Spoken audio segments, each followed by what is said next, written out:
ہیں اور اس حوالے سے پہلی آپشن کے طور پر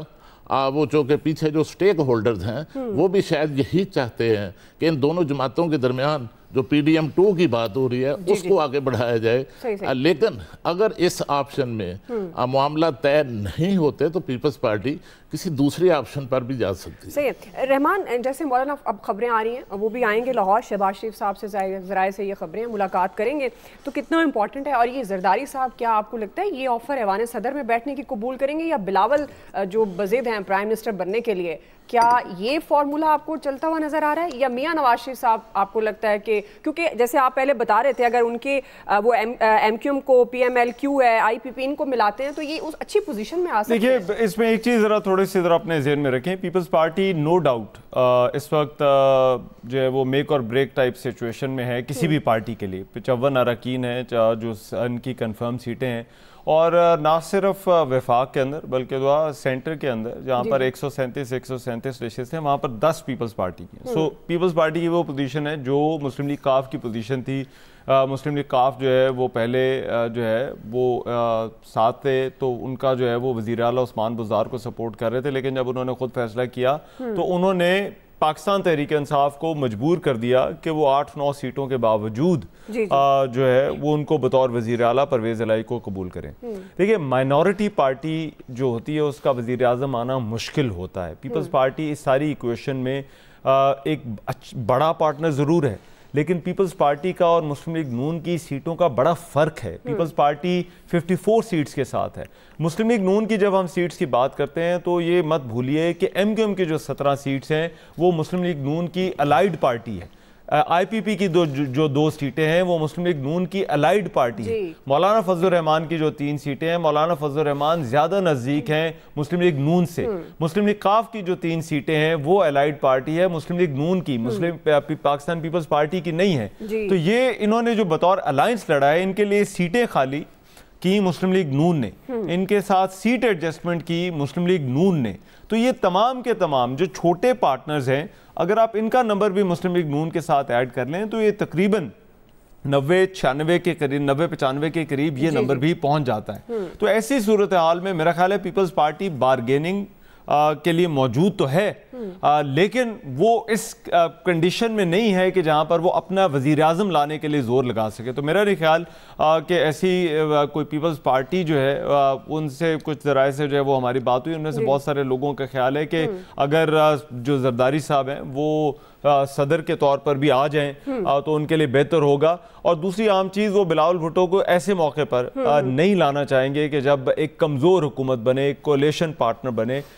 جہاں پر جو ہے وہ یہ آلریڈی کہا جا رہا ہے کہ اس کولیشن کو چلانا مشکل ہے۔ پیپلز پارٹی ایک مائنورٹی پارٹنر ہوتے ہوئے 54 سیٹوں کے ساتھ ہوتے ہوئے آپ کے خیال میں کیا Peoples Party M Q M کی 17 سیٹوں کو اپنے ساتھ رکھ سکے گی؟ اگرچہ یہ ایک دفعہ صوبائی اسمبلی میں ساتھ بیٹھے ہیں لیکن ان کا جو لو ہیٹ، دیکھیں میں ابھی تک سمجھتا ہوں آزاد اراکین کی اگر کوئی یہ توقع کر کے بیٹھا ہے کہ آزاد اراکین سارے کے سارے جو ہے وہ چلے جائیں گے یا ان میں سے کوئی 10-20 ہی باقی رہ جائیں گے تو ایسا نہیں ہوگا۔ آزاد اراکین کی جو اکثریت ہے وہ عمران خان کے نام پر جیتی ہے، اگرچہ اس میں رورل علاقوں سے کچھ الیکٹیبلز شامل ہیں جن کے بارے میں یہ خدشہ ظاہر کیا جا رہا ہے کہ ہو سکتا ہے وہ پارٹی بدل لیں، لیکن کو بہت بڑی تعداد جو ہے وہ آزاد اراکین کی نہیں جائے گی۔ اور دوسرا یہ جو آزاد اراکین کو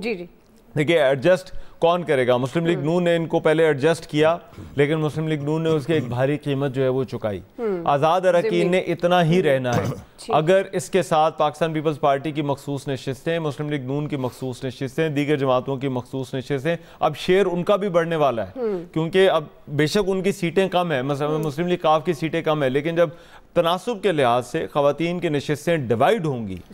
تو پھر ان کا شیئر جو ہے ایون جو ایم کیو ایم کا شیئر ہے خواتین کی نشستوں کا وہ بڑھے گا۔ تو یہ تمام کی تمام چیزیں ان کا جو نمبر ہے، ٹوٹل نمبر ہے، اس کو آگے جو ہے وہ لے جائیں گی۔ تو میرا خیال ہے کہ اس وقت جو الائیڈ ہے پوزیشن مسلم لیگ نون کی، اس میں پاکستان پیپلز پارٹی کی جو 54 سیٹیں یہ تقریباً آدھی سیٹیں ہیں۔ تو اگر پاکستان پیپلز پارٹی اپنا وزیر اعظم لانا چاہتی ہے تو یہ بڑا مشکل فیصلہ ہوگا، نہ صرف پیپلز پارٹی کے لیے بلکہ ان تمام جماعتوں کے لیے۔ خالد قیوم صاحب، بیرسٹر گوہر صاحب اتنے کانفیڈنٹ کیوں نظر آ رہے ہیں؟ کیونکہ انہوں نے کچھ ہی دیر پہلے جب بات کر رہے تھے وہ میڈیا سے تو وہ کہہ رہے تھے وفاق، کیونکہ وہ یہ چیزیں تو وہ بھی سمجھتے ہیں، مخصوص نشستوں کا بھی معاملہ ظاہر ہے، سمپل میجورٹی کسی کے ساتھ وہ اتحاد کرنا نہیں چاہتے ہیں، تو وہ کس طرح سے پھر آزاد امیدوار جو پاکستان تحریک انصاف کے جو شامل ہیں جس میں، وہ کس طرح سے پھر حکومت سازی میں آگے آ سکتے ہیں؟ اچھا دیکھیے، ایک بات تو یہ ہے کہ پی ٹی آئی نے، میں سمجھتا ہوں کہ انتخابات میں جو ہیں بڑے اچھے نتائج جو ہیں وہ حاصل کیے ہیں، اور کس طرح ایک پی ٹی آئی کے بارے میں یہاں تک کہا جا رہا تھا کہ وہ بائیکاٹ کر دیں اور اس طرح کا کوئی فیصلہ کر لیں، اور یہ جو ماضی کی جو اس وقت کی جو تجربہ کار پارٹیاں ہیں، بڑی پارٹیاں ہیں، جن میں پیپلز پارٹی ایک 85 کے اندر ایک بڑی غلطی کی جس کا خمیازہ آج تک وہ بھگت رہے ہیں کہ وہ 85 کے انتخابات سے باہر ہوئے، بائیکاٹ کیا، میں سمجھتا ہوں وہ غلطی جو ہے وہ پی ٹی آئی نے نہیں کی، اور جس کی بنا پر انہیں اچھے نتائج جو ہیں اب وہ ملے ہیں۔ پہلے میں جو بات آپ کے ساتھ کر رہا تھا کہ پیپلز پارٹی کی جو پہلی آپشن ہے کہ آپشن نون کے مقابلے میں پیپلز پارٹی کے پاس زیادہ ہیں،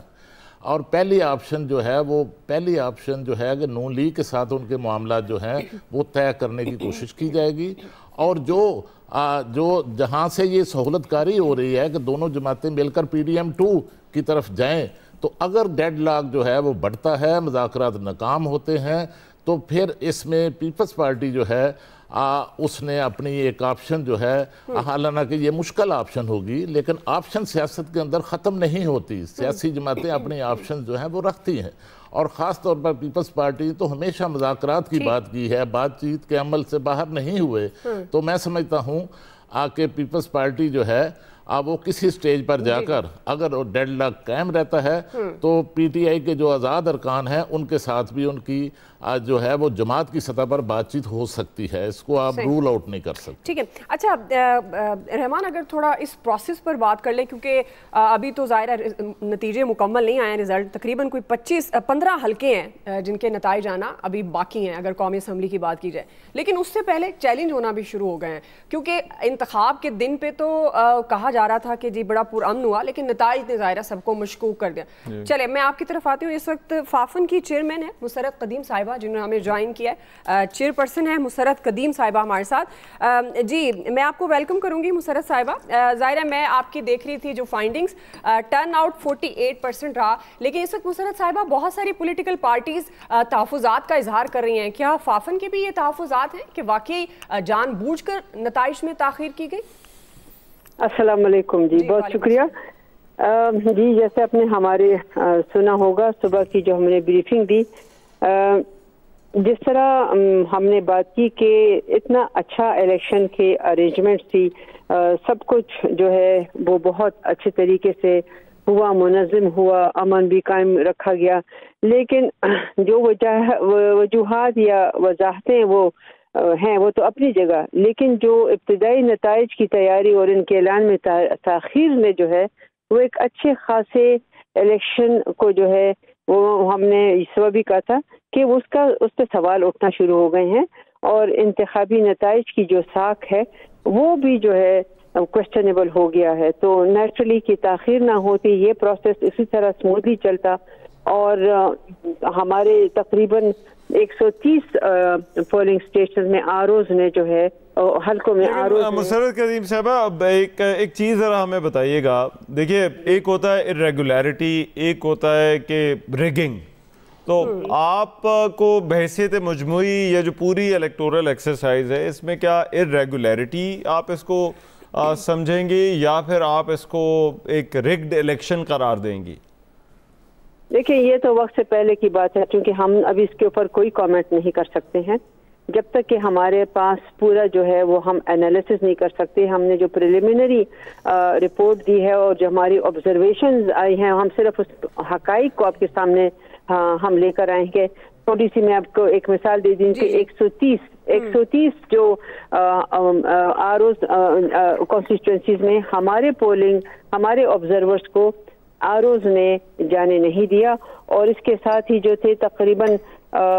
مطلب ٹیبولیشن کے وقت جو ہے ان کو اندر جانے نہیں دیا گیا 130 نیشنل اسمبلی کی کانسٹیٹوئنسیز میں، اور they were denied access to the inside کا۔ لیکن وہ اور بھی وجوہات ہو سکتی ہیں مسرت صاحبہ. موبائل فون اور انٹرنیٹ بند رہا, اس پر آپ نے اپنی فائنڈنگز میں بھی بتایا, لیکن وزارت داخلہ کا یہ کہنا تھا کیونکہ سیکیورٹی وجوہات تھی جس کی وجہ سے بند ہوا. تو آپ سمجھتی ہیں کہ یہ جو آپ دھاندلی کی, کیونکہ آلدو یہ ہمارے ہاں یہ ٹرینڈ ہے الیکشن کے بعد دھاندلی کی باتیں ہوتی ہیں, تو آپ سمجھتی ہیں کہ یہ بھی فیکٹر ہے؟ اور آپ نے پولنگ اسٹیشن تک آپ نے کہا کہ شفافیت محدود رہی, تو اس کا مطلب ہے جو آپ کی فائنڈنگز ہیں آر او کے